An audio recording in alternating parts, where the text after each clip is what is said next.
How these five elements behave within you will determine just about everything. First thing that we need to do is to start cleansing the five elements. If you have mastery over the elements, you not only have mastery over the body, over the mind, over the very creation. Life will happen in magical ways.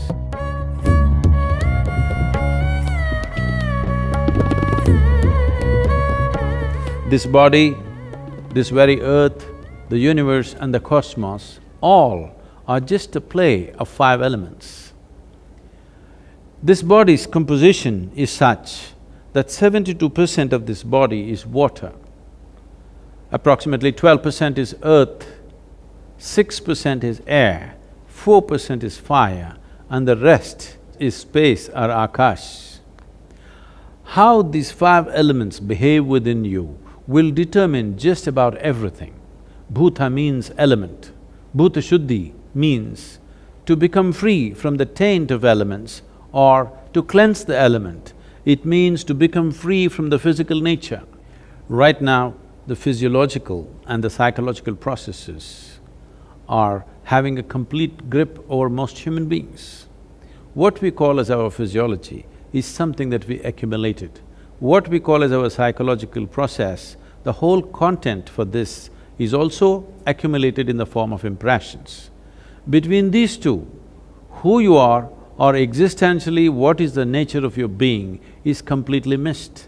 If one wants to access dimensions which are not yet in your experience, first thing that we need to do is to start cleansing the five elements so that in the purity of the elements, you distinctly know the difference between what is physical, what is psychological and what is existential.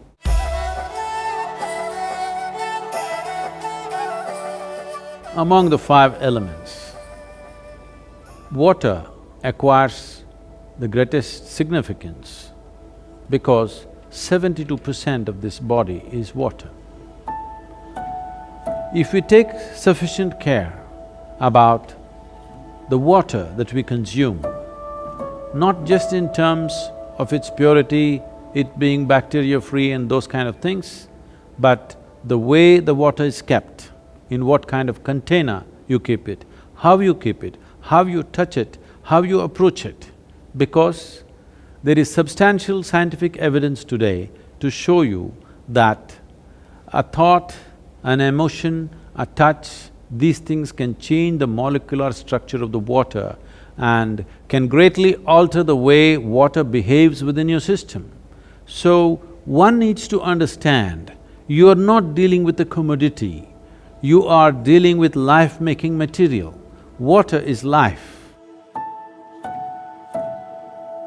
If you keep the water in a container which is metallic, preferably copper or an alloy of copper, and if you wash it with an organic substance and keep the water in a place where it is not touched by other smells and other substances, there is sufficient space around it, and when you approach it, if you can just hold this vessel with your hands with a certain sense of gratitude and reverence, because this is life-making material, and then consume it, you will see it will do wonders within your system.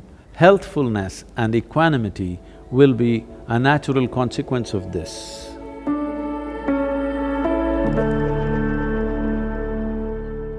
At least every day, if you can go and sit in your garden on the earth just for half an hour, simply talking to your friend, reading a newspaper, talking on the telephone, do whatever. Or if you can sit quietly, it's best. Just half an hour, you sit in your garden on the ground, you will see your health situation will change dramatically. I'm only talking about health because that's a tangible thing you can see. Other things are happening, but you may not be able to notice it. Many other processes are happening. So as far as possible, try to settle down on the floor. Those of you who have very unstable bodies, that is, you tend to fall sick very easily and, constantly those kind of things. If you just get off your cot and sleep on the floor, you will see it'll make a big difference. Just that much. Just maybe 18 inches away you are, just get 18 inches closer. You will see it'll make a big difference in terms of reorganizing the system.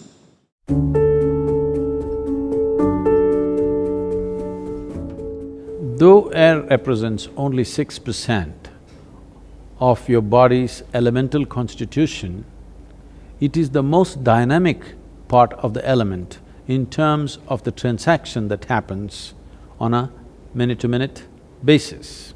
What kind of air you breathe is definitely important and that's well known, but how you breathe and how consciously you breathe is equally important. Especially those of you who are living in large cities, take a walk in the park, along the lake or the river or whatever is available to you. Something natural to be in touch with nature and to do something where breath will be in a dynamic state. This is not just for aerobic exercise, because constant exchange of air is happening from within and without, and the very intelligence in the body will take care of this, that when it senses the air is pure and alive, the way the body breathes is different. So if you remain in pure air, it's important that you bring breath to a dynamic state with a certain activity. You don't have to do too vigorous an activity, just enough to see that you're breathing deep enough, slightly deeper than normal is happening to you for a period of time. But on a daily basis, if you're not able to take yourself out within the house, you can do a simple yogic practice called Nadi Shuddhi to cleanse the breath.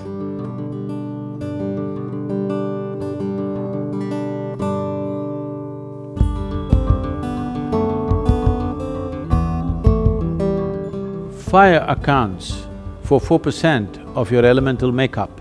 If you wish to use fire, you can light a fire with an organic substance like straw or firewood without any oil and stand facing the fire with your hands open and keep your eyes open for 3 minutes, then stand with your back to it, exposing your spine for 3 minutes. This will cleanse your aura and bring about a new sense of resurgence in the system. This is to rekindle and reconnect the fire within with the fires outside. This is the basis of all fire-based rituals in the East. If having a fire is not very practical for you, at least a lamp with vegetable oils or ghee, you light a lamp and be around this lamp, first face the lamp and sit, and then turn around and sit, so that the fire element within you gets rekindled.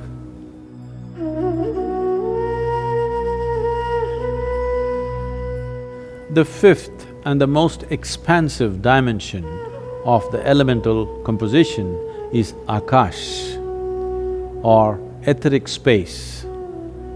This has a certain intelligence.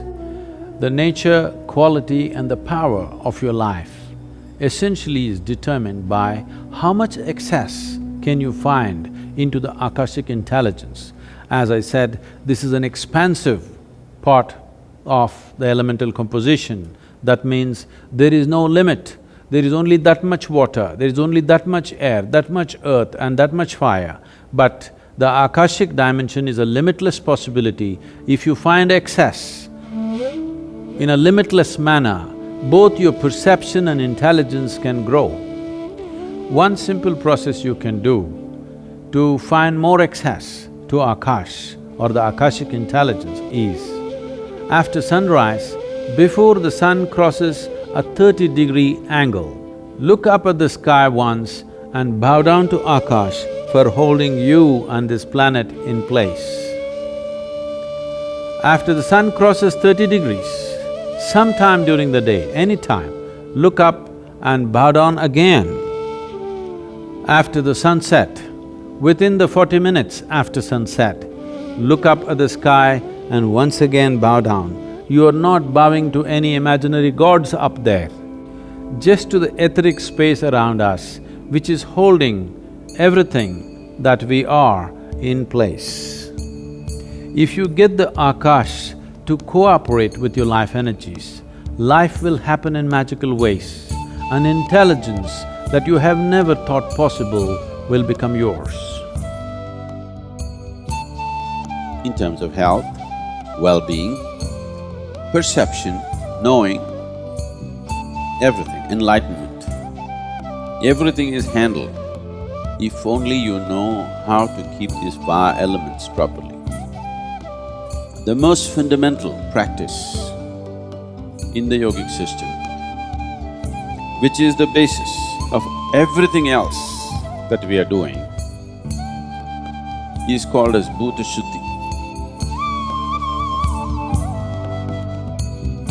All other yogic practices are an extract from the pancha bhuta system of yoga. If you do a certain level of cleansing for the elements, then you attain to what's called as bhuta siddhi. That means you have mastery over the elements. If you have mastery over the elements, you not only have mastery over the body, over the mind, over the very creation. In the Grace of Yoga is a powerful yoga program with Sadhguru to cleanse your system physically and energetically. Participants will have the rare opportunity to imbibe powerful tools for the purification of the five elements. One can use this for physical well-being, for their worldly success. At the same time, it can be a great stepping stone for one's ultimate liberation too.